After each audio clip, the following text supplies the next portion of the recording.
We're back with another edition of the IPS Take, and we're doing it here on YouTube today. As always, if you haven't done so, please subscribe to the channel at Inside Pack Sports. You can see these two guys flanking me. We've got Alex G, we've got Phillip Danford. You all know what that means.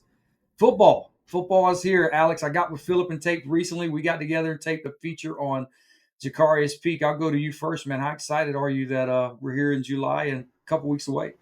Yeah, it feels good. I think I sent you guys a text probably 2 weekends ago. Like, let's gear this thing up, man. It's time to talk some ball.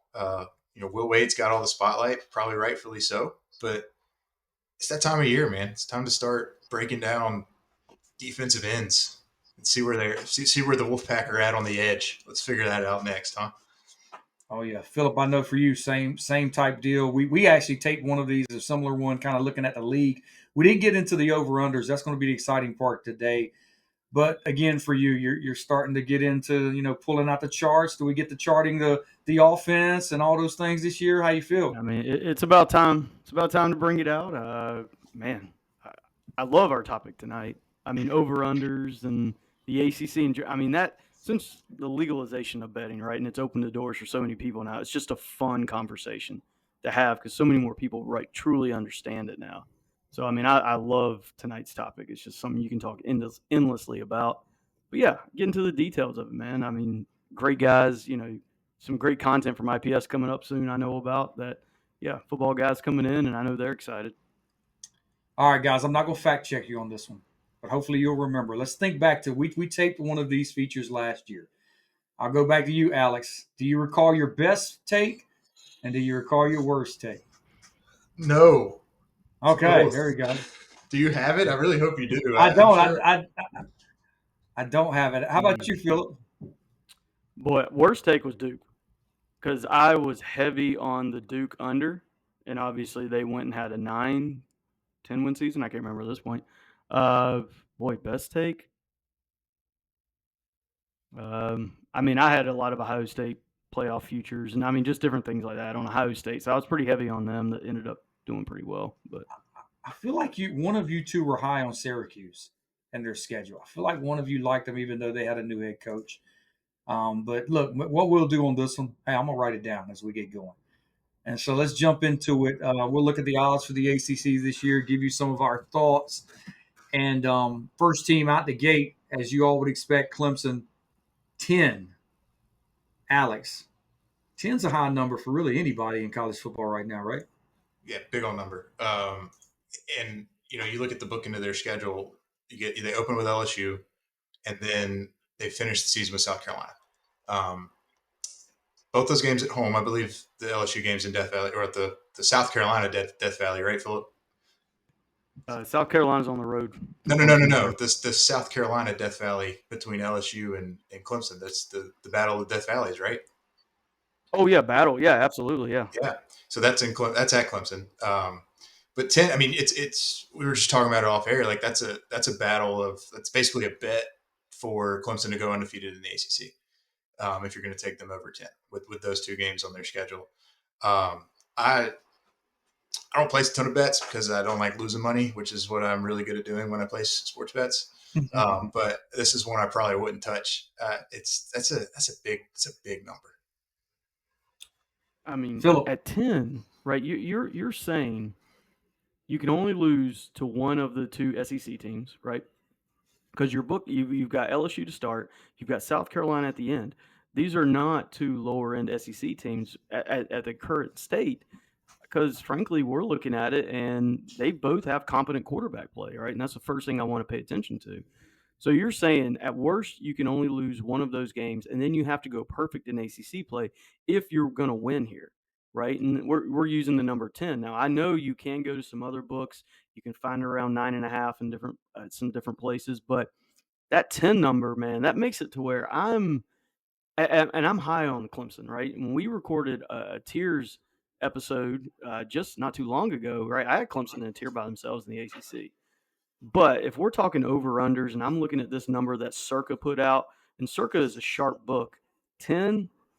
I just don't feel like you've got enough margin for error there. I mean, it has to be right on the razor's edge or a perfect season for Clemson. Yeah, I'm with you. I would not be looking at touching that one at all. Notre Dame is up next for us, 10 as well. We're including them here. Phillip, I'm going to come back to you. Notre Dame is a team, start of the schedule, at Miami, Texas A&M at home. You also have a road game at Arkansas. But after that, it gets pretty easy. I feel a little better about this one than Clemson. What about you?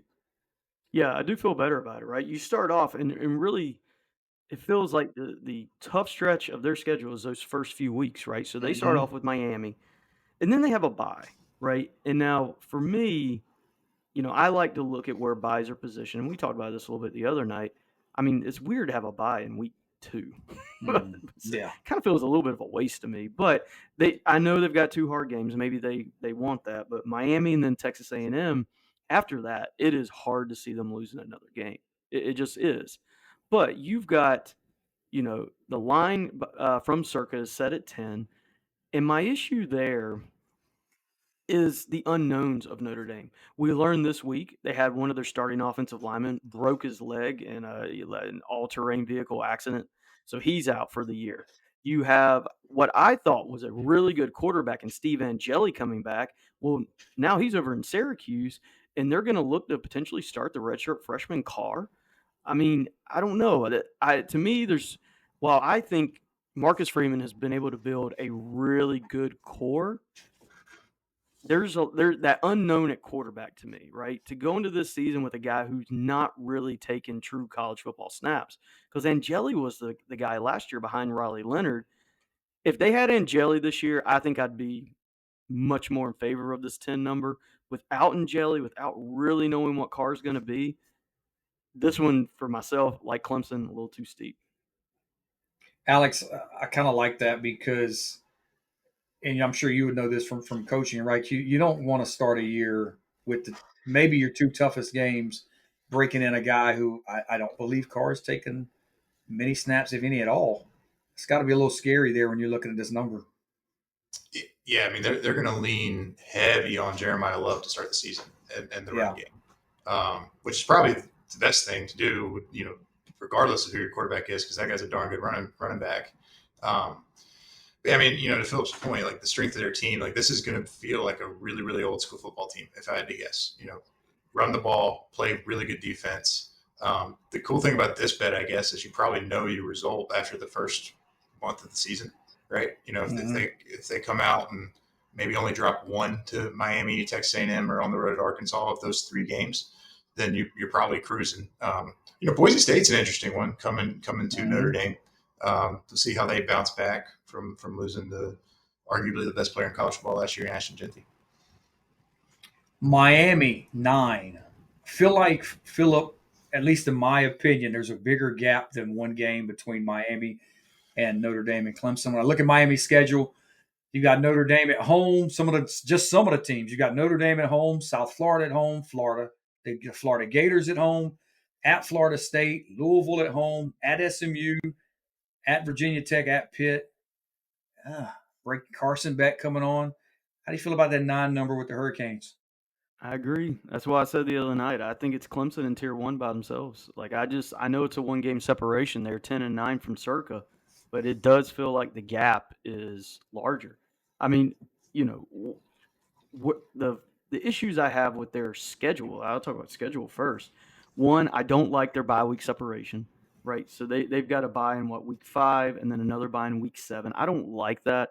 I mean, I feel like from a trying to sustain throughout the year, you really want more separation of those injury-related things of that nature. They end 7 games in a row on that schedule, and that's something we've talked about in years past. I want to say Carolina had a really long kind of closing streak last year, and then at the end of the year, they end with a back-to-back road game against Virginia Tech and then Pitt, 2 cold weather environments. That's been talked about with the Miami group for years and years and years about them going up north, especially late in the year. So a couple of things I don't really like there.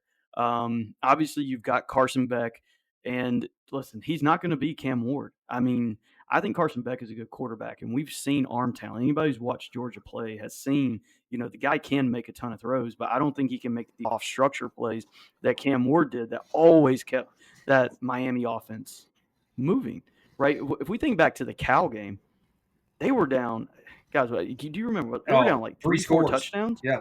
Carson Beck is not bringing them back from that. I truly believe that. I mean, when you go back and look at the plays Cam Ward made in that game, I don't think Carson Beck makes those plays. They lost a lot in the receiver room. I know they've been big in other positions. They should be good along the lines and places like that. But I'm very iffy on them. To me, Notre Dame early. I mean that's it's going to be a tough one. I know they get them at home. They get Florida in week 4 again, also at home. But I just kind of see this eventually catching up to them a little bit. Like I think the Louisville game will be tough. They got SMU again, that closing stretch, Virginia Tech and Pitt. 2 teams. We'll get to them, and I'm on the border with both of those. But I have a feeling Miami probably drops one of those. Right? You split those two, so. I don't know. 9's a little rich for me. I know we haven't taken one yet, but I'm not sold on the Hurricanes to the point that I want the 9. But I'm not taking the under either. I'll put it that way because if they come out and they do put it together and Mario Cristobal truly has amassed the talent that some people have said he's amassed, then they could be a dangerous team. Alex, for you, when you look at Miami, do you have similar concerns with Carson Beck from a playmaking standpoint, a week-to-week standpoint? I think the weapons, I don't think they went out and invested like they typically have at the skill positions at Miami. Are you more concerned with that than the schedule, or is the schedule kind of like with Phillip, the deterrent there? For a little bit of both. I mean, finishing Old Big East there is interesting. On the road twice. Virginia Tech, Pitt. Those are 2 fan bases that'll show up for that game. I think you're right in not investing in the skill position and that being odd.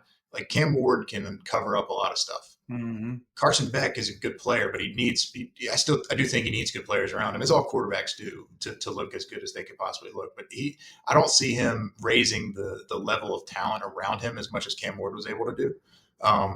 I mean, you're talking about a team that won 10 regular season games last year, and 2 of them you can argue they should not have won, and the referees gave to them, right? The Virginia Tech Hail Mary, and then Cal at the end of the game with wasn't it a 15-yard penalty on the 4th down that they were gifted?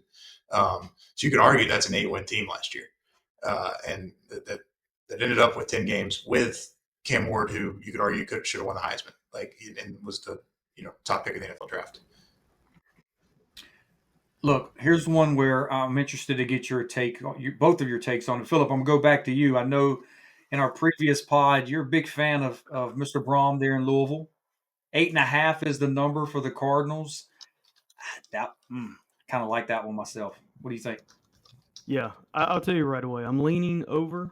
I wouldn't put a big position on this if you are playing it. Like I wouldn't go big on it, but I would sprinkle a little to it. I mean, when I look at Louisville's schedule, I mean, just kind of my notes, right? What I really like about it, frankly, the non-conference schedule is soft, right? I mean, Eastern Kentucky, JMU, Bowling Green, and a University of Kentucky game at the end of the year. And that's a game Mark Stoops might not even be around for, right? Mm-hmm. Stoops is on the hot seat there in Kentucky. Wouldn't be shocked if he's not in Lexington at that point in the year. At home. So, I mean, I really like that. Some of the stuff I'm not crazy about. They have a really early bye week, which I kind of find pointless. I don't think that's going to be beneficial for them. They do close with 7 straight games. Earlier in the year, one of the things I always like to track is rest days. They have the worst rest day of anybody, comparison to the rest of the conference of anybody. They are minus 13 compared to all the other ACC teams. So they are, on the negative side there. But if you listen to what we recorded the other night, I am big on Brohm. And I think when you look at what Brohm has done in his 2 years there with 2 separate quarterbacks, and now he's bringing on Moss, a kid who I do think has some skill, which Brohm got to see firsthand in the bowl game, not too long ago. It's a team I'm not betting against. So that's why I'm going a little bit over. I wouldn't slam the table down on it, but I am going to go slightly over for the Cards. Alex, first year at Louisville for Brohm, 10-4. Last year went 9-4. He had Plummer in year 1, Tyler Shuck last season. Miller Moss now the quarterback, like Phillip mentioned. How do you feel about what Brohm can get out of Miller Moss? I mean, that's his thing, right? He's kind of a quarterback guru. I think he's laid claim to that, especially among ACC coaches these past 2 seasons. He maximizes that position. I know Miller Moss is a guy that you really like. I remember texting back and forth. Mm-hmm. That was an opening week last year. They played LSU. USC did, and he was kind of tearing it up. The bowl game the year before, yeah. And so he he's a good player, and I think you can unlock something there. I think the bet on Louisville is completely on. Do you think he can continue to play well and be an effective quarterback for them? Because I mean, the secret's out. Like they're not going to try to beat you on defense. They're going to go try to score 60 points. You know, with Isaac Brown in the backfield, like they're explosive.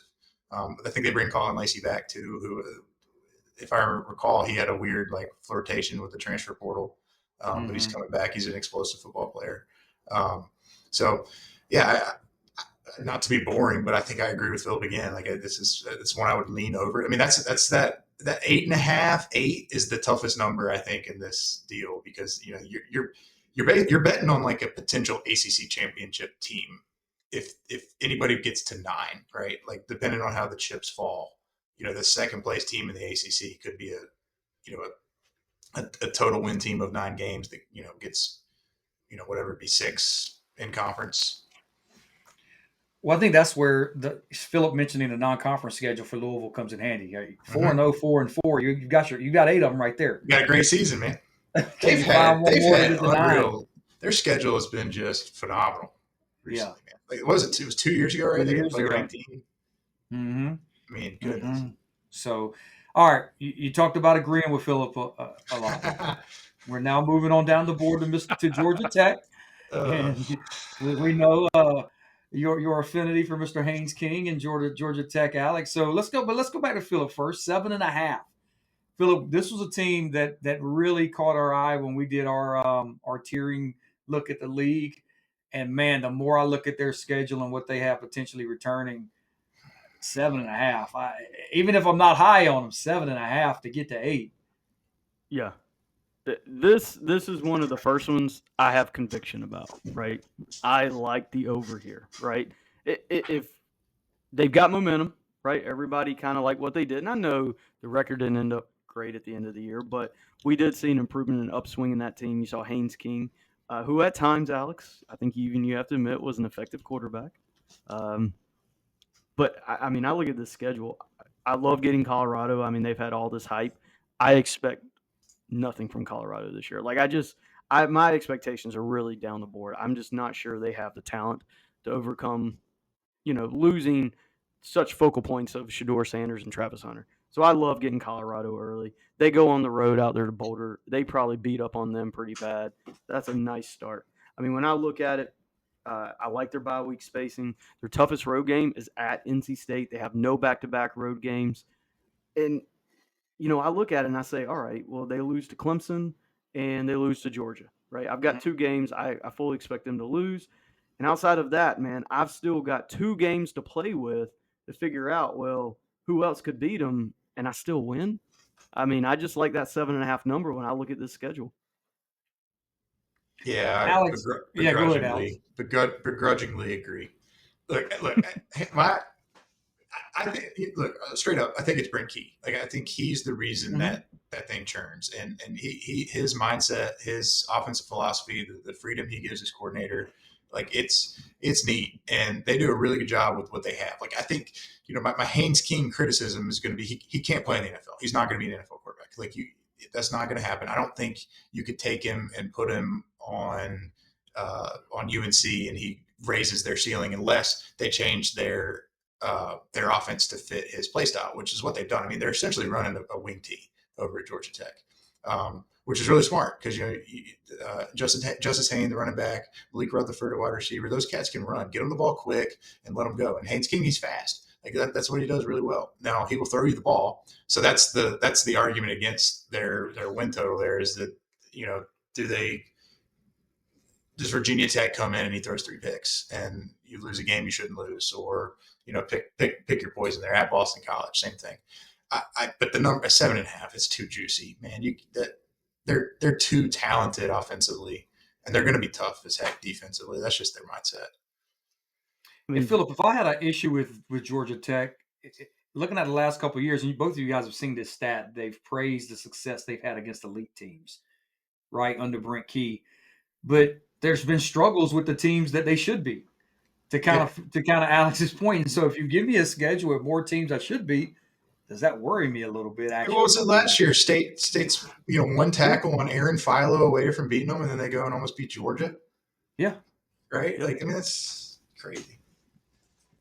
I mean, we said the other night, and they've got this unique run game that any kind of football nerd enjoys watching them run. Right? Alex touched on that. I think this year that we've got to see a little bit of that evolution in the passing game. Right? They've got to be more effective through the air, coming, playing off of that.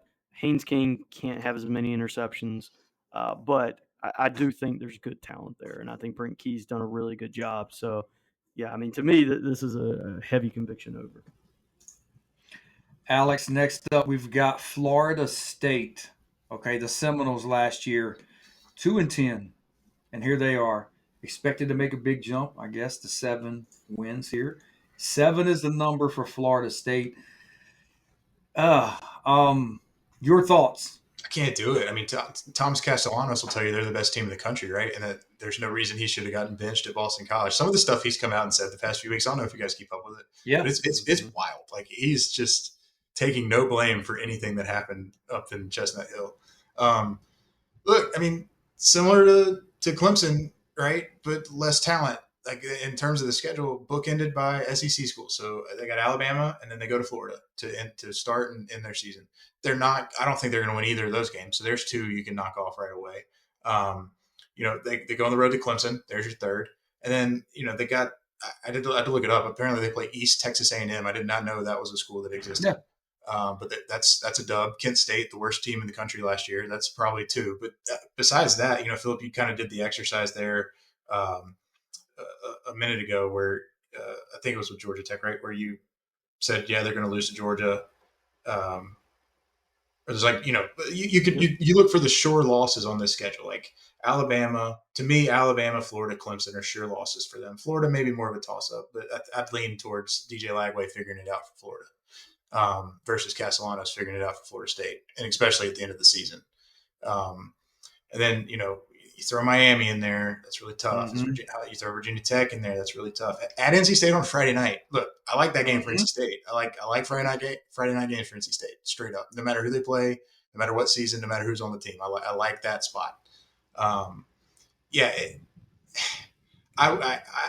not going to say I'm as convicted on that. I feel like the Georgia Tech over is more quote free. I'm not quite. My conviction doesn't quite match that, but I'm pretty bullish on Florida State not getting to 7. Phillip, if that happens, is this the final year for? Has to be. It has to be. I mean, that's where I'm kind of wondering. You saw a team last year down in Tallahassee that quit, and let's say they can Norvell at, early November. I would imagine you might get a similar outcome.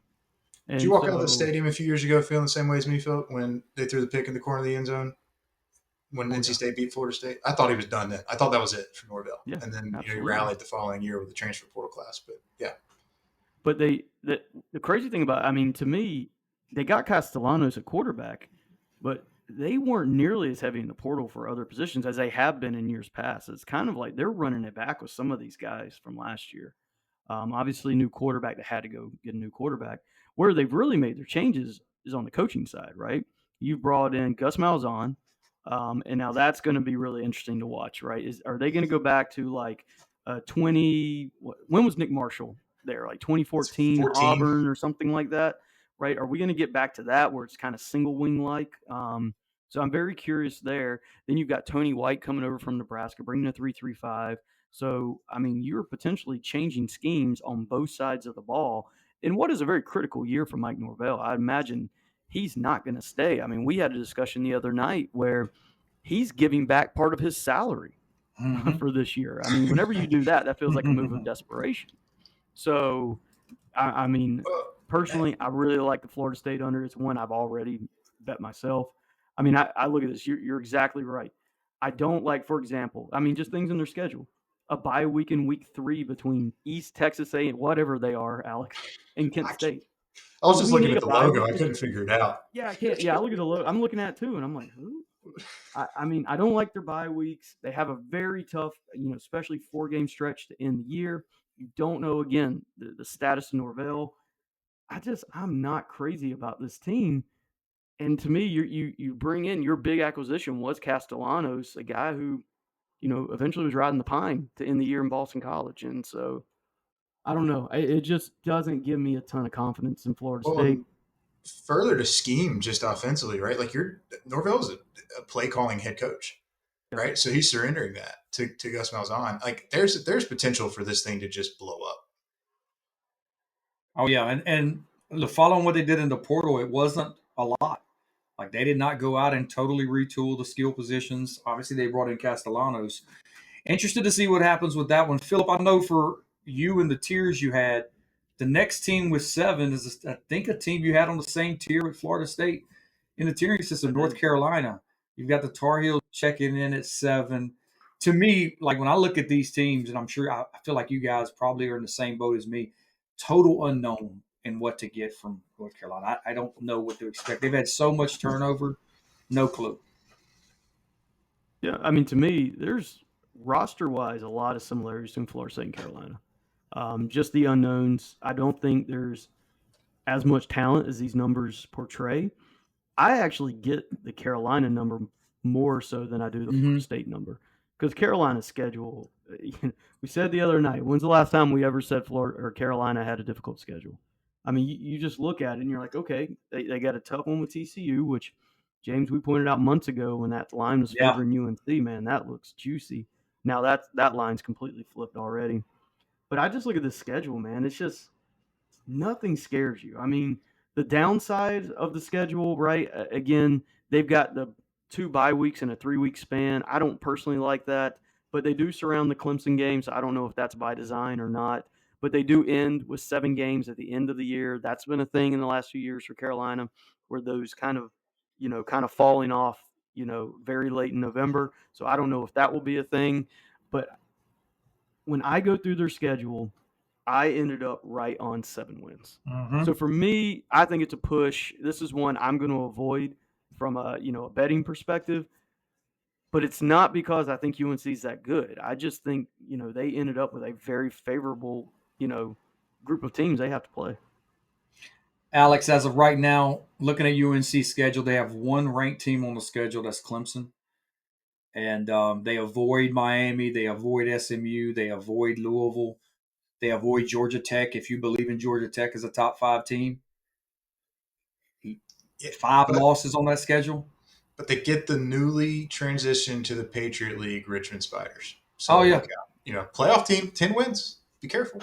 What if dude, could you imagine Carolina starts like 1-2 with a win over Charlotte and a loss to Richmond and TCU? That'd be incredible. I think I would lean under still. I think the unknown. I mean, are they going to run out Max Johnson off that leg injury? Is it Bryce Underwood's the freshman quarterback they brought in, right? Bryce Baker, excuse me. Yeah. Bryce Underwood's the top kid that went to Michigan, right? Yeah, Bryce. If they ran him out, I might feel a little differently. But Bryce Baker, we've seen that.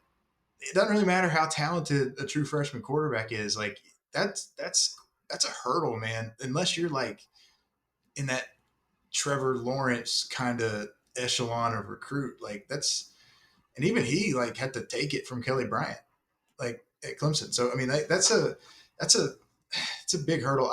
The unknowns. Look, I do, for all the circus that's been around their program. At the end of the day, like on a week to week basis, in terms of game plan building, I do expect Bill Belichick to do an incredible job building that defense. And like for all the grief you can give him about hiring Steven Belichick to be the defensive coordinator, he was a damn good defensive coordinator at Washington last year. Like, yeah, you call it nepotism, but any team in the country would have been pretty excited to bring him on as the DC. So weirdly, you almost expect their identity to flip from what it's been in the past, and then to be more defensive minded. So to me, that opens the door for a couple things, right? That opens the door for maybe they could steal one because they're playing in some slower paced close games, but it also means that they could lose one to a team that maybe they shouldn't. Like, is that, I don't know, call it Stanford, who might be fine. Like, is that one that sneaks up on them? I kind of see it as there's like 3 or 4 toss up games that kind of split it for me. If you call it, honestly, that last stretch, right? Syracuse, Stanford, Wake Forest, Duke, NC State. Like, how many can they get 3 out of there? If they can get 3 out of there, they probably get to 7. If they get 2, they probably land at 6. Can they get to 8? That's a hard bet. Yeah, I think that's a tough one. The unknown. It's the unknown with them. We're going to keep it rolling here. because we're staying in the triangle area here with Duke 6.5. Phillip, our guy, both of us at NC State, we were there around the same time, and on staff at NC State was one Manuel Diaz, Mr. Manny Diaz, and I've been told for years, guys, that you can't win at Duke. And Manny in year 1, he wins 9. After Elko won 9, and after Cutcliffe won 10. So maybe we need to forget, drop that narrative on Duke, and here we are. This number once again, poor old Duke, Phillip, 6.5. How do you feel about it? Man, They did pay for Darian Mensah. Let me remind you, they did go get Darian Mensah. They did. They got Mr. Mensah from Tulane. Personally, man, Duke burnt me so bad last year. I almost don't want to touch it out of principle, man. My feelings are still hurt from last year, but I don't have anything. I'll tell you right now, I don't have anything on Duke. Mm-hmm. There are some things, I do like. When I look at their schedule, for example, they have the 2 bye weeks in a 3-week span, which I've said earlier. I think I don't like that spacing. For them, it might actually be beneficial from the standpoint of you have open week Georgia Tech, open week Clemson. So you've got 2 big games right after each of those bye weeks. So for theirs, it makes more sense to me. Not necessarily the toughest schedule, although I will say I think it's going to be tricky early on. Illinois right now is showing a team with some competence, right? When we think Illinois was playing UNC a few years ago, that's back. I mean, they were just dreadful. But they are kind of putting it together under Brett Bielema a little bit there right now. I know they lost some dudes, to NFL and whatnot this year, but Illinois is competent. You go back to Tulane in week 3. How weird is that going to be? Like, does that game get kind of weird down there? I think there's the chance.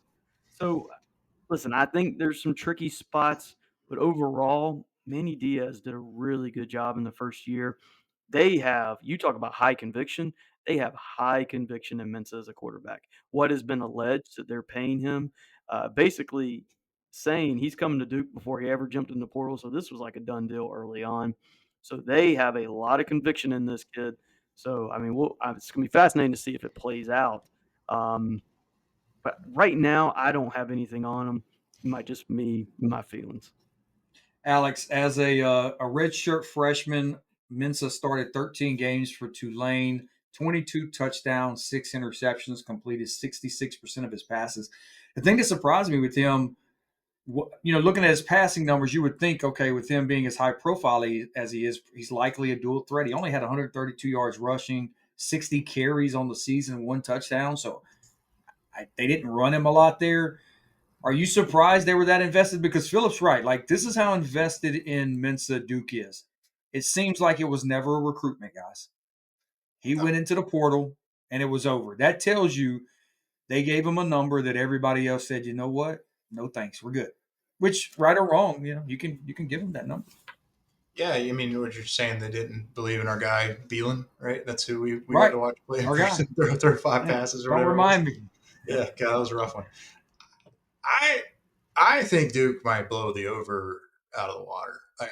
I do. I get the Illinois thing. Bielema's doing a good job. Luke Altmaier, I think, is their quarterback. He's a good football player. That 6-game opening stretch that's Elon, Illinois, Tulane, NC State, Syracuse, and Cal, it wouldn't surprise me if they get 5 wins out of that.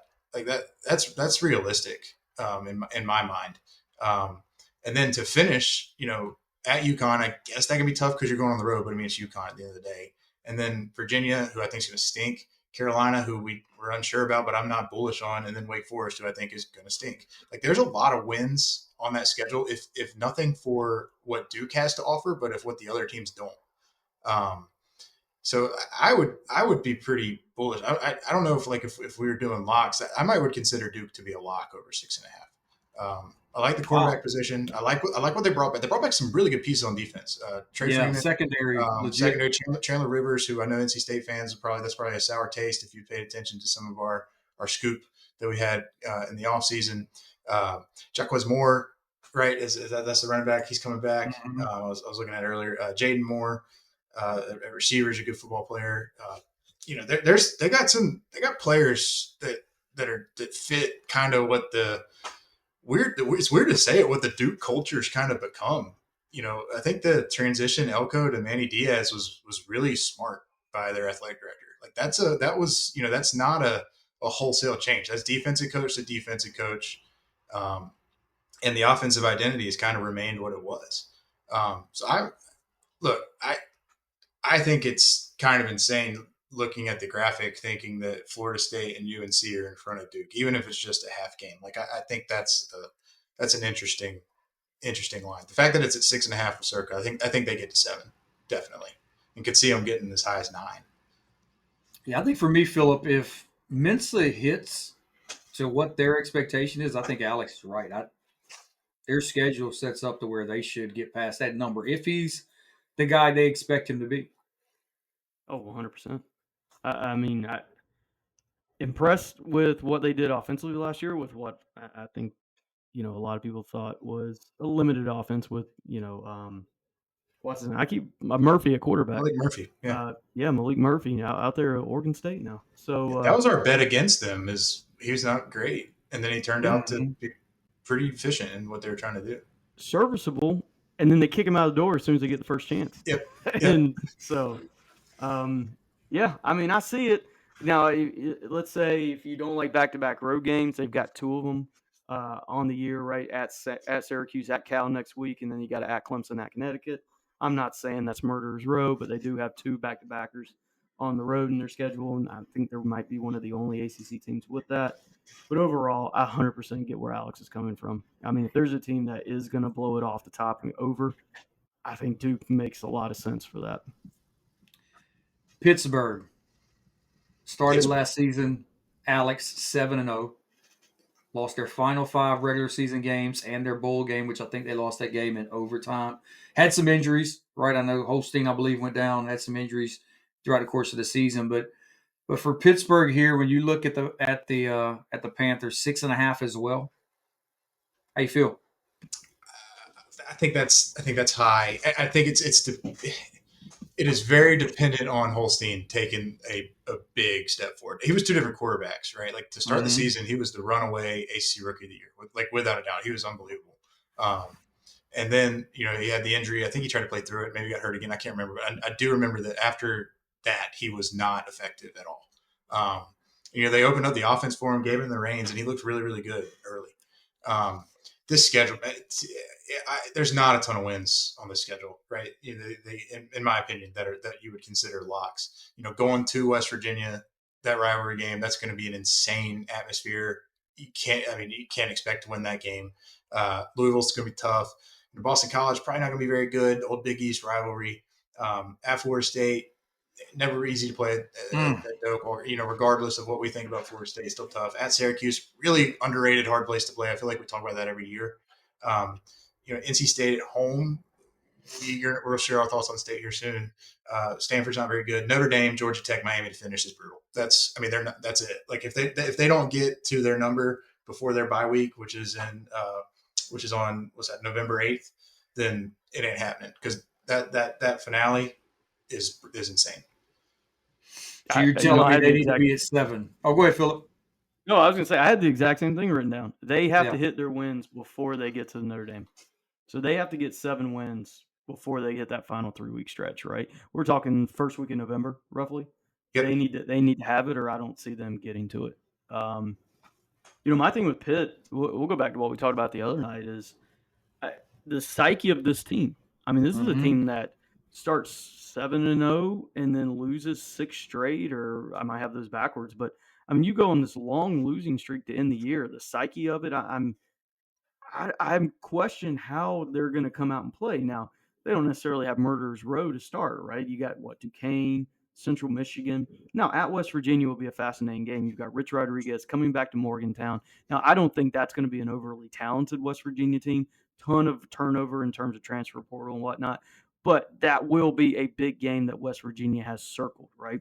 You've obviously got the backyard brawl, the rivalry, Rich Rod coming back. And, I mean, if anybody remembers, was it the 2006 season, guys, when West Virginia was so good and Pitt beats them late in the year, and it was such a big deal?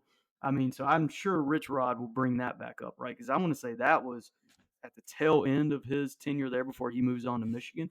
I'm sure somebody can correct me if I'm wrong there, but that'll be an interesting game, even though I do think Pitt will be more talented than West Virginia. I can see that kind of be a rally around the, circle the wagons game for West Virginia to pull that out. So I'm iffy on Pitt.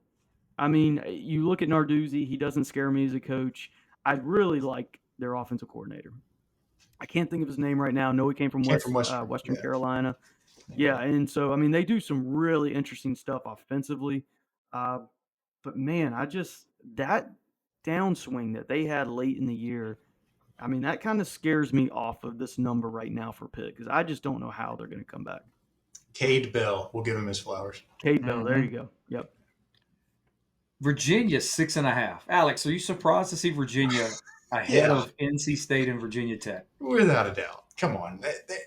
What's our boy Elliott's win percentage at UVA? It's not good. I mean, it's not good. Now I will say for them, in terms of just following transfer portal, they were one of the teams billed as the winners out of the transfer portal in terms of like spending. They did a ton, but you're talking about a guy who at Virginia is 11-23 in 3 years. He's not made a bowl game. 6-17 in the ACC.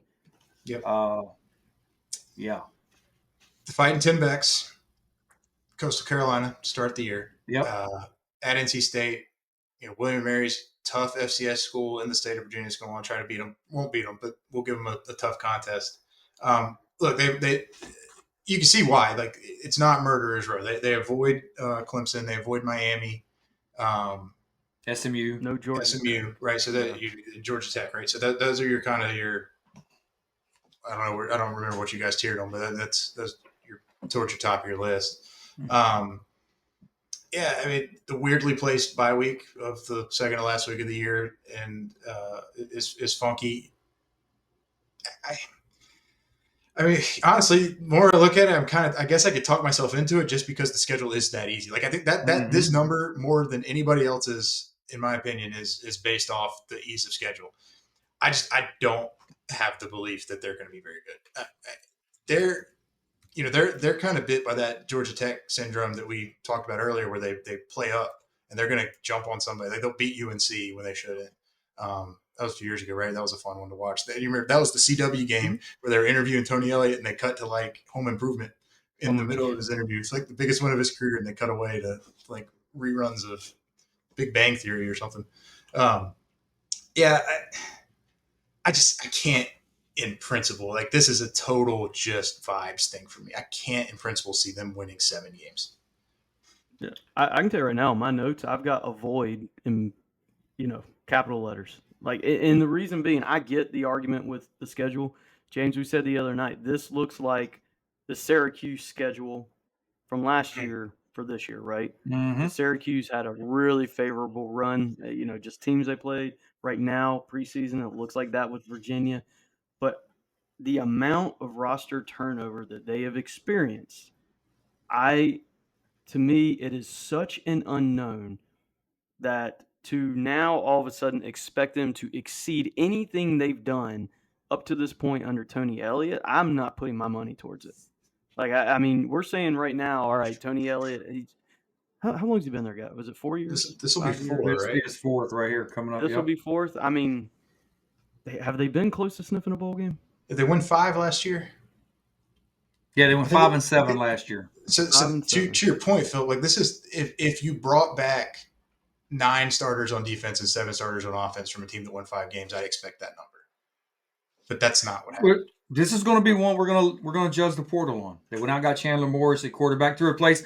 Let's take a brief pause to. I can no longer bring up our guy, Mr. Calandria. He was fun. It was fun while it lasted. I have to turn on and what is it? UNLV? Is that where he ended up? Yeah, I think so. Yeah, he's at UNLV, man.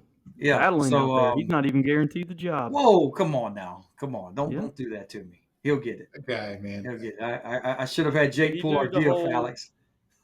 Oh, my God. Put on. Oh, yeah. I should have had Jake pull our gift. I think the term YOLO died in like 2010, but he brought it back. Like, that guy was unbelievable. So they chose, they'll be judged on choosing the stability of Mr. Chandler Morris over the upside and everything that our guy Calandria gave. But that's I think, the argument for Virginia is they feel like they upgraded offensively, and I think more importantly, defensively. They went out and landed some quality defensive talent out of the portal. And like Alex said, if it meshes, the schedule's right there for this to be a team to get to 7 wins. I mean, I think the highest ranked team on their schedule, one ranked team, and I think it's Louisville. I think that's the only ranked team on their schedule. Yeah, and they do play them on the road going into year, at least according to early metrics. So we'll see on Virginia. How weird is Washington State coming to Charlottesville in the middle of the season? Yeah. What the? I thought I was looking at Wake's schedule. Yeah, right. Like that's insane. Was this a payback for? All right, we're going to go to NC State after Virginia Tech because both of these teams are at 6 wins. So let's go to Virginia Tech first. Alex, man, Brent Pry here. You know, this is a team, Virginia Tech. They have Miami. They've got Louisville. They avoid SMU. They avoid Clemson. But how do you feel about Virginia Tech going into this year, opening the season with South Carolina in Atlanta? Yep, neutral site. Look, that's tough to start. They're going Lenore Sellers, Diego Pavia back to back. Like those are 2 of your guys, James. Like that's not an easy. You know, Vanderbilt. You can't just look past them anymore as an SEC team. Like that used to be the one you like. You remember when State played them in a bowl We're game? going to schedule them. Let's go get the SEC win. That's the SEC win. That's right. So you know that's tough. On the road at NC State, hard. I mean, at Georgia Tech, tough. At Florida State, tough. You know, Virginia is always going to be a rivalry game for them. That's a big one. I think for different reasons, State and Virginia Tech have the same number, right? Like I think Virginia Tech is probably looked at more favorably talent-wise, even though I might disagree with that. It feels like they've been ready to be good for 3 seasons now. You know, everybody was very excited about what they brought in last year. Kyron Jones, tooting at running back, who's no longer there, right? I mean, we didn't do this, and I'm sure we'll probably get to it another day. Like if you do ACC coaches on the hot seat, I think Britt Key probably needs to be close to the top of that list. 100%. Phillip, you agree with that? Oh, has to be. I mean, they were expected to have a big year last year. I want to say their number was 8 to 7.5, somewhere in that range last year. Mm-hmm. So massive disappointment. I'm very curious. You get again November. We were talking about this earlier. You might have a coach who's no longer there, and so Drones has to come back. Pry's got to figure and put something together. I agree with Alex. I don't know that I see when I watch Virginia Tech a team with a ton of talent around it. Right? I mean, it's so ingrained in my head. Just the quality defensive lines and cornerbacks and safeties and just. You know, Virginia Tech over the years that I just don't see right now. I mean, when it comes down to it, I look at Virginia Tech's schedule. I think that to cross this number, right, if you're going to win at 6, I think they're going to have to beat both Florida State and Virginia on the road. Now, I'm not saying they can't do it. That's not necessarily, I don't think, the craziest thing. But I don't know if this Virginia Tech team is the most talented team to do it. And I think it's going to come down to that. I think they're going to have to win 2 road games, you know, in late November to cross this number, and I don't trust that right now. So, I mean, to me, it's one I don't particularly like. So you have them with 5 getting into their last 3 games where they face at Florida State, Miami at home, at Virginia. Yeah. That's what I've got. When I look at their schedule, I've got 5 going into that final stretch, and I'm saying I don't think they're good enough to beat Miami. And, no, I mean, things could get wonky, don't get me wrong, but I think they have to win both those road games. Due to time constraints, we're talking NC State. We might pick 1 or 2 other teams outside of these top 12, but we're going to really focus on these 12. Let's look here at NC State with 6. You all who follow our platforms know we cover NC State. So we're going to give the Wolfpack a little more time here. We're going to take a look at their schedule here, a little more in depth than some of the other teams. There it is. Nice graphic. Good. Quick. Snap your fingers. Graphics up, guys. You guys can see it. Let's look at it here, Alex. I'm going to go to you. Let's look at the first 4 games for you because I want to look at these first 4. East Carolina, Virginia at home, at Wake Forest, at Duke. Yeah. I mean, you could walk out of it 4-0. You could walk out of it 2-2. 3-1 is probably the most likely outcome. If I had to say, you probably win your first 3 and you go on the road and lose to Duke. Like, I think that would be if, you know, game odds were set.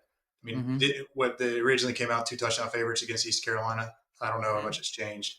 You probably look at a touchdown to Virginia, maybe close to a push at Wake Forest just because it's a road game, maybe State by 3, and then Duke would definitely be favored on the road in Durham.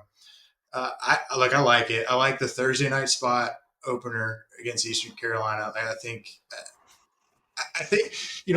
I hear, I read, I see all this stuff that really focuses on the bowl game. I thought that I can't remember his name. I feel really bad, but East Carolina's coach had a press conference a few weeks ago, and I thought he put it as well as anybody could put it. Like, it was Annapolis, it was cold, it was rainy, and East Carolina had more fans than State fans there. Like, and they really, really wanted that one. I think that's just a different world in Carter Finley this year. Like, I think that's going to be a big win for State not in terms of like the gravity of the win, but in terms of like the scoreboard. Like, I think that could be a 3 touchdown game, in my opinion. I don't think Virginia's very good. I don't think Wake Forest is very good, but that place is haunted, so I'm scared to death. I'm not going. I promise you that, and I'm sure as hell not going to Wallace Wade, James. Yeah, no, don't do that. Wait, we're not going to run it back at Duke? Don't do that. No, I mean, if you really want to, I'll go with you. But it was, oh my God, that was just, I'll never forget. It got called back when the kid returned the punt for Duke, and literally the rain started as he's catching the punt. Like, that was just a sign. We should have just gone home. What were we doing? Right. Yeah. Phillip, he says most likely outcome after those first 4, 3-1. Your next two, Virginia Tech and Campbell at home. Would you take 5-1 out of that first 6 games? How would you feel about NC State's number if you can get to 5-1 after those first 6 games? Because I believe if you're going to get to a bowl game, this 6-game start, if you look at it, you don't leave the state of North Carolina. Your 2 road games are at Wake, at Duke. You need to find a way, I think, to get to 5-1, 6-0, knowing what you got on the back end of that schedule. 100% agree. You have to. They have to be good early on in the schedule, and I agree with Alex. Now, I mean, the ECU game, I still think it'll be. I think in the end, maybe a 10-point game. But Virginia, I love getting them early. We just talked about all the roster turnover and trying to get guys in sync. That takes time, and I think now we've got how many years under our belt now at the portal and watching teams that it does take some time for guys to gel and kind of, come together and figure out roles and all that kind of stuff. I like getting Virginia early. Wake Forest, I think Wake Forest is pretty talent deficient. And so, yeah, I agree with you, man. That place haunts me. I've never seen NC State personally win in Wake Forest. But I just don't think a lot of the Demon Deacons, as much as, Dickert, and I thought he did fairly well with what he had at Washington State. I think that's a big ask to have them as even bowl game eligible this year. So, listen, I feel good about that. You got Duke, Virginia Tech. To me, that one's kind of up in the air because I don't think State's going to win at Duke. Virginia Tech, man, it's up in the air to me. I lean State just because I like the home game. I like the environment, and I think that one's going to be big. I really do. Campbell, all right, so you've got your kind of one gimme there. But the backside of the schedule, not easy, right? Now, you've got at Notre Dame. I don't know. Does anybody think State really has a good chance to Been there, done that. Picking a nail. Don't talk me into it. You'll be sitting there 6-0. I don't want to hear anybody try to talk me into winning that one. No. I feel terrible about that one. Honestly, I do. Yeah, just don't get hurt. Go beat Pitt the next Hey, week. Alex, what did we say in 8? Was it 18, 17? When you went up there and Justin Jones got banged up, Naheem got banged up. Naheem broke his ankle, Daniel broke his ankle. Yeah, I mean, it snowed. Yeah. Look, take the trip. It's cool, right? Go to Chicago, go see football, touchdown Jesus. I might. It's around my dad's birthday. We're thinking about it. But if I go, I'm not expecting. I might not wear red. I don't know. Like, it's not going to happen, man. That's a national championship team. Mm-hmm. They could be. So, yeah, I feel terrible about that. But then, all right, then get your bye week, and then you're at Pitt, Georgia Tech. Tough one. But is there a chance they split those? I mean, I feel if we're 5-1 in the first half of the schedule, maybe you split Pitt, Georgia Tech. I mean, not bad. If you're going to play, you got Georgia Tech at home, right? You know how close that game was last year, even though, I don't know. I mean, that was such an up and down kind of game to watch. But, I mean, Miami, I don't feel great about, but Florida State, UNC to end the year. I just feel like if you can kind of split late in the season, right? If you're 5-1, you split, man. You got to feel good about the over here, right? Now, Circa has NC State at 6. I know if you look at a lot of the other sports books, they've got it at 6.5, and at 6.5, if you take the over, it's actually plus money. So I can tell you, I've kind of sprinkled some on that, and I've sprinkled some on the 6. I've kind of played and I've hedged a little bit, but I'm on the over both sides for myself. The other thing I'll bring up is this is something I brought up early in the year. I know I'm maybe the only guy who finds rest days interesting, but it was such a disparity between NC State and the rest of the conference this year. They are plus 17 for just conference games. We're talking out of an 8 conference game schedule, plus 17 compared to their opponents. I mean, over 2 weeks of additional rest time compared to who they're playing against. That's something out of the years that I've been tracking this, there's never been anything close to this. So, whoever they paid off to get that, that's really favorable for the Wolfpack. And to me, that plays into this, right? That gives you more time than any other team by far to work with a guy like a CJ Bailey or get the right side of the offensive line in jail or, to work. I mean, there's so much to do with the defense and a new scheme and all that. I like all those extra opportunities that are now built in season that State's going to have. Alex, for me, when I look at this schedule, particularly the back half, Miami, Florida State, and North Carolina, and then you've got NC State going into those 3 games. I'm not saying who it is or who it will be. I feel like somebody's going to be replacing a coach during that stretch. Yeah. Of those 4 teams, and I think that can work. And we've talked about this a lot down the stretch of seasons. I know Phillip's mentioned it before for sure. Teams just quit, like stop playing, like you don't have anything to play for. I wouldn't be shocked if one of those 3 teams are in that position for NC State when they get down the stretch. I totally agree. Jake, can you throw that graphic back up? Here's where I'm at. Look, the number 6. I think you go 6-1 at home, right? Mm-hmm. Like that's the the Dave Doran special is don't lose at home or only lose 1 at home, and then you steal 1 on the road and you got 7. Right? That's the way I see it. I mean, I think ECU, Virginia Tech, Campbell, Georgia Tech, Florida State, UNC. To me, like Georgia Tech is the better football team more than likely, but you should have beat them on the road last year. And I expect you to be. I think State's going to be a better team holistically than they were last year. I think the sum of the parts will be better. That's a hard thing to do, to go on the road and win ACC games against teams that are at least competent, right? So, State is going to definitely be that. I think they have a chance to be pretty good at some spots. Go 6-1 at home, and maybe you drop the Georgia Tech game, but there's your 6. There's your bowl game. And then can you go on the road at Wake Forest and win? Can you go on the road at Duke and win? Can you go on the road at Pitt and win? I think you're looking at probably at Notre Dame, at Miami as the 2 that you almost just immediately cross off your list. But a Friday night at home against Florida State and to UNC after Thanksgiving, like what if you have 7 wins at that point? And you get Florida State playing for 8 and UNC playing for 9 and the bowl games for 10. Like that, Carter Finley should be jumping. Like that's a successful season. That sounds like 5 of the last 6 years around here. Right. Yeah, right. That's the Dave Doran special, man.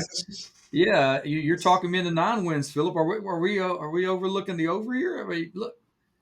Well, I don't know about 9. Well, I'm just saying you're 6-1 with Wake, Duke, and Pitt. If you're good, you can win those games. Even if you're 5-2 at that point, like say you drop Georgia Tech and Virginia Tech, because I think those are the 2 that would be most likely, in my opinion. Then you go still 2 of the 3 from those road games. Well, Phillip, I think for me, this is the one team where I know you picked various spots on how you feel like a team's going to be at. We're going to know about NC State after week 6. We're going to know where they're at, because if they're getting to that turn at 3-3, fellas, I think they're in trouble. Oh yeah, very much. But if you're 5-1, right. If you're 5-1, so look. I mean, what's this about? This is about is CJ Bailey going to be a top 5 level quarterback in the ACC? If the answer is yes, State's going to win more than 6 games. I kind of think it's that easy. I think the defense will be competent. Like I'm not expecting a 2022 level or 2023 level defense from NC State that's going to go single handedly beat Miami and beat Clemson, right? Because that happened. But I think you're looking at an offense that weirdly, like Ethan likes to point out, if you look at some of the more advanced analytics, I guess, was on paper not egregiously bad. Like it was in that 50 to 60 range. What if CJ Bailey takes a leap forward? We know Kurt Robert's going to sling the ball around, and that's the strength of your team, right? Justin Jolie, Noah Rogers, Wesley Grimes, Terrell Anderson, Ken Jackson, and then Hollywood Smothers getting vertical. And if you're throwing it more, that probably means you don't have to rotate your running backs as much, and you can lean on Hollywood. And he doesn't disappear for quarters on end or for the last series of the fourth quarter when you're trying to run the clock out. So like that's the bet. Now, is that going to happen? I don't know. I'm not bullish on State winning 8, but I think 7 is more than realistic. Yeah, I agree. I like this number at 7. Listen, I don't like the coordinator hires don't have me jumping over the moon, but at the same time, I think it's a good, especially offensively, a recognition of where points of failure were, and we're hoping that they're changed. And frankly, I think we'll find out pretty early on whether things like rotation, Hollywood Smothers disappearing for quarters at a time, stuff like that. I mean, I think they're going to have to improve in those areas, right? And hopefully that was played a role in the offensive coordinator change in particular. Yeah, I mean, I like it. I've sprinkled, over the spring on NC State on the over. Like I said, I've got some at 6. I've also got some plus at 6.5, and they're still out there on the board. I know. So yeah, I mean, I feel good about it. If I'm actually playing out in my head. Let's say you're 4-2 after the first 6 games. I mean, it's still not out of a realm of possibility to get to 7. 3-3, right? I mean, yeah. So 2 home, Pitt, 3 Florida home State, Carolina. Yeah. I mean, 4-2. I don't feel great, but I'm not cowering in the corner at that point. And I hate to use the term boring because people hear that and they go the wrong way with it, and they you start thinking like conservative, run the ball, da da da. If State was more boring on offense last year, they might win 8 games. Like how many times were we sitting there talking during the game and in the post game, like if they just line up and play, like they win, like back to the basics, do what you do and just do that. Don't line up and swinging gate. And, as soon as you get to the 25-yard line after 5 plays that average 10 yards each, you do a reverse swing shovel forward that you ends up in it. Like they did some crazy-ish, for lack of better, offensively that just drove us nuts. And, weirdly, that kind of applies defensively. And I think we were all big Tony Gibson's fans and recognized that what he did at NC State was honestly nothing really short of remarkable, especially in those earlier years. Last year wasn't great, and at times it got too cute. And you think about some of the cover 2 man stuff that got employed that pretty much lost the Georgia Tech game single handedly. Some weird mistakes, like we never saw any just rush 4, drop 7, just base, let your pass rushers go. Like that's kind of where I'm at. Like I think the talent is not decrepit. Like I think there's a lot of talent at State if you just turn those guys loose in simple ways and let them play. And to me, that's not the formula for 6 wins. That's more the formula for like 8. And it might be frustrating because it's not the team that could get to 10. But I think that's okay this year, in my opinion. Like as a season ticket holder, if State goes 5-2, 6-1 at home, I'm feeling great. Yeah. Well, I mean, we talk defense. I think you're going to see a lot more of what you just brought up. 4-man rush, 7 guys in coverage. Now, I think it's going to be through a combination of simulated pressures. Yes. With simulated pressure, right, you say the word pressure, and a viewer right now might be thinking, oh, we're blitzing, we're bringing 5, 6. No, a simulated pressure is we're bringing 4, but the question is we're bringing 4 from where, and then we're dropping 7 into coverage. And that's something that we know defensive coordinators had success with at previous stops. And so, DJ Elliott, I'm fascinated to see how he integrates that kind of stuff into it. I don't think we're going to see the all or nothing defense. And listen, there were moments of just pure ecstasy with it and moments of agony with like cover 0, right? I know two. You might need to write that down. Put that in a book. Oh, That was good. that sounded I mean, good. 2 years ago, NC State led the country in cover zero snaps defensively. I know that, and last year they were up there. I don't remember the final PFF number, but I don't think we see anything like that this year. I think we're going the other way. We're gonna play coverage, and we're gonna make them beat us and have long methodical drives. I think that's ultimately how this plays out. I do not think Tony Gibson was returning to NC State, even if he did not get the Marshall job. I believe there was going to be a change there with him moving on. I know we don't have any other teams up on our graphics, but I did want to go to the final numbers here. I wanted to see if there was one that really stood out to you guys. Boston College 5.5, Cal 5.5, Syracuse 5.5, Wake Forest 4.5, Stanford 3. Phillip, I'll go to you first, and then Alex. Honestly, I've got 3 of those that I've actually played that you brought up. I mean, I'll just start at the top of my list alphabetically, and I'll let you go, Alex. I mean, I've got Boston College under 5.5. When I look at them, right, from what I've read here, they are not set at quarterback. Now, you might think Grayson James, who ended the year with them, and I thought had some really impressive games. I remember watching that UNC contest where they just absolutely blew him out of the water, and Grayson James looked good, but they brought in the Longering kid from Alabama, right? And so I think Bill O'Brien had some type of, interaction with him down there. And so, I'm interested to see, who the quarterback is, because it does not sound like it's set, and it will not be set until at some point in fall camp. But, man, I'm looking at this Boston College schedule, and I see 2 out of the first 3 on the road, and I see an absolutely crazy end to the year. I mean, in the last half of the year, they've got Clemson and Louisville, Notre Dame, SMU, and Georgia Tech. And so, man, I'm counting all those, and I'm like, all right, you got to find 6 wins in here for me to lose. And right now, I can't find 6 wins. So I right now really like the Boston College under 5.5. At Syracuse too. That's the one. That's our place to play. Oh yeah, you end at Syracuse. Yeah, I'll tell you the one that jumped when I originally saw the numbers drop. Cal at 5.5. I'm immediately thinking, oh, Cal's bad. Like let's go under on Cal. I might have changed my mind here. They as travel strenuous as you could potentially have it on the West Coast, they have the opposite, right? So they come to Durham. They go to Boston College, and they go to Virginia Tech, and then I guess technically you call Louisville, but that's not the East Coast to me. That's Kentucky. And then they go at Danford, and like they're not as coast to coast, right? And they brought Devin Brown in from Ohio State to play quarterback. I thought they were a really good defensive team last year. That honestly, I mean, they hosted College Game Day when Miami came to town, and they should have won that game. Like I'm saying, my gut was to say under on Cal. I could totally see them getting to 6 wins. I'm on the under. Sorry, James. I was going to say I'm on the under, but part of it is, to me, the big turnover of players they had. They had a lot of guys leave. Mm-hmm. Yeah, and so I know right now they're expecting Devin Brown. He's the Ohio State transfer to be their quarterback.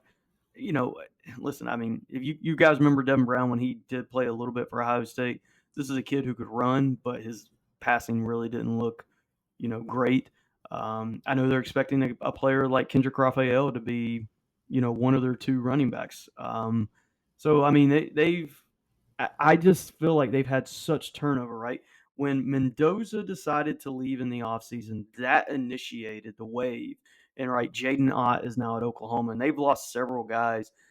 I don't know quite how talented Cal is. And so that's why, if anything, I'm leaning under. I've got them listed and was as one of my unders because I just don't know. I just don't know. Again, a lot of roster turnover I'm not crazy about. Appreciate you guys leaving me Syracuse because your boy, my guy, Mr. Fran Brown. Congratulations on reaching the mythical number 10 wins last year. I'm not certain if 2 or 3 years from now many will remember it, guys. But they did win 10 last year, 5.5. Man, let's look at this schedule real quick. It is open the year, Tennessee and Atlanta. Then you get UConn at home, Colgate at home, at Clemson, We've already talked about we like Duke. You get Duke at home. At Syracuse, at SMU, at SMU. Pitt at home. At Georgia Tech. North Carolina at home. At Miami. At Notre Dame. Boston College at home. Guys, Alex, you were not on the Tiers pod we did.